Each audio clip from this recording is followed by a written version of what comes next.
دا د الله تعالی په وحدانیت باندې دلیل عقلی دی. یعنی دا الله مشرکین مکه وبوي الملائکه بنات الله چې دا فرشتي د الله تعالی لونه دي. دا رنګ عیسایان وبوي چې عیسی علیه السلام د الله تعالی زوی دی. يهوديان وبوي عزير عليه السلام د الله تعالی زوی دی الیعذ بالله. نو الله تعالی دا غي جواب وکړي چې د الله تعالی د پر هیڅ زوی نشته دی. ما لم یلد ولم یولد. الله تعالی هغه ذات دی چې نه دا غن څوک پیدا دی او نه هغه د چانه پیدا دی. یعنی ګو د الله تعالی سره بل الہ وي نو چې بل الہ بل معبود کوم مخلوق پیدا کړو هغه به د ځان سره په خپل ډاراو او ډله کې چې کوم دی پراو ډله کې شامل کړو او بل الله به خپل مخلوق ځان سره په ډاله او پرا کې چې کوم دی شامل کړو ځان سره به شامل کړو. نو یو خدای به ما چې کوم مخلوق پیدا کړل هغه به ځان سره اخستو بل خدای به خپل مخلوق د ځان سره اخستو دواړه به جنگیدلو د عام بادشاهانو په شان دي. نو یو خدای به بل باندې غالب راغلی نو دا کوم چې مغلوب شي نو مغلوب خو خدای نشي کېدلی. نو بس مګه کې فساد وسره راغلی او دا خدای به مغلوب شي نو چې کوم مغلوب شو دا خو خدای نشو. نو د دې وجه نه الله تعالی سره بل څوک شریک نشته دی. بل څوک سره شریک نشته دی. نو کوم خبره چې دا مشرکین يهوديان نصارا مشرکین دی بیانې دا ټول خبره غلط دي. دا الله تعالی دا سره هیڅ څوک شریک نشته. نو سره وړو کې شریک شته نو سره برابر شریک شته نه تلوي شریک شته. بس الله تعالی تنها د ټول مخلوق پیدا کوونکی. او چې دا وینو مخکې قرآن مجید کې دیر شوی دي الله تعالی په زمکه او اسمانونو کې بیا فساد راغلی. یو خدای به باران وروم عمل به شینګو مې نو اختلاف پر راغلی. نو دې کې ځینې ذهن کې سوال راشي چې کوئی اختلاف نه راتلی نو خیر دی اتحاد به کړو کنه. نو موږ وایو چې د اتحاد محتاج یا خدای ني بیا دواړه خدایان ني.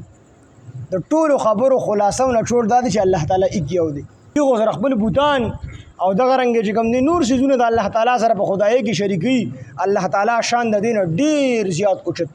یعنی د نبی عليه السلام دعا وکړه چې الله تعالی کو چې زما په ژوندانه کې په دې باندې عذاب راځي او دغه عذاب ما ته اوخی دا عذاب ما ته اوخی. نو رب نو دعا وکړه چې اے رب زما فلا تجعني پس مگر زما لرا فی القوم الظالمین په قوم د ظالمانو زګه چې عذاب چې کله راشي نو دا بیا عام وي.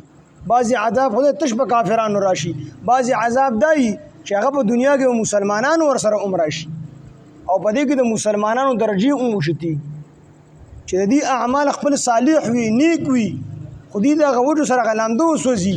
اگر چې بیا وروسته الله تعالی په آخرت کې سبونه بیلي ګناهګارانو په خپل سب کې پاسي نیکانو په خپل سب کې پاسي.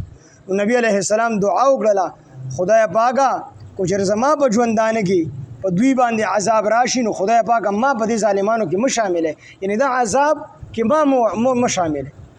ځکه نبی عليه السلام دعا غوښتې ده الله تعالی نه دعا غوښتنه او الله تعالی دعا قبول کړې ده. الله تعالی د نبی صلی الله علیه وسلم سره وعده کړې ده چې وما كان الله ليعذبهم وانت فيهم. نبی عليه السلام سره الله تعالی وعده کړله چې زب دین نه عذاب او مترکمه چې په دې کې موجوده تجربه کې موجوده نستا امت ته عذاب نه ورکوم خو بیا داسې جزئی تور عذابونه راغلي دي.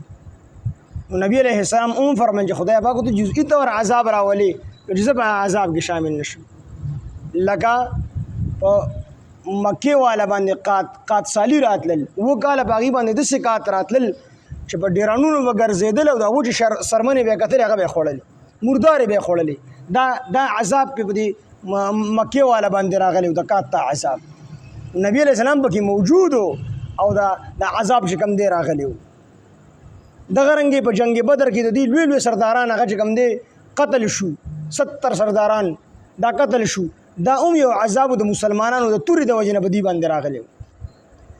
نو دا جزئی دور عذابونه نو نبی علیہ السلام د دې وجنه دعا وکړه چې خدای پاکه او چې ته زما په ژوندانه په دې باندې عذاب راولي دې سره تا کوم وعده کړله نو خدای پاک ما دې ظالمانو کې مشاله. مطلب دا چې الله ما دغه عذاب نه اوساتي خپل عاجزي الله تخکار کړه. الله یې په دې باندې قادر یو چې دا عذاب تا ته ومخې مطلب ستا په ژوندانه په دې باندې راوړي په دې باندې قادر یو.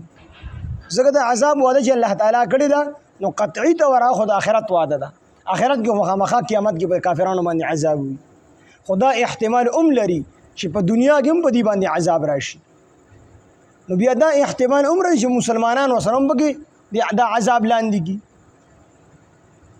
نو نبی علیه السلام د دې وجه نه دعا وکړي خدای پاک ما په دې کې مشامله الله تعالی تو فرمایي چې په دې باندې قادر یو ستا به ژوندانه او ستا د مخامخ په دې باندې عذاب راوړي په دې قادر یو قدرت لرو کو راولي ګونی راولي قدرت به زمونږ شته دی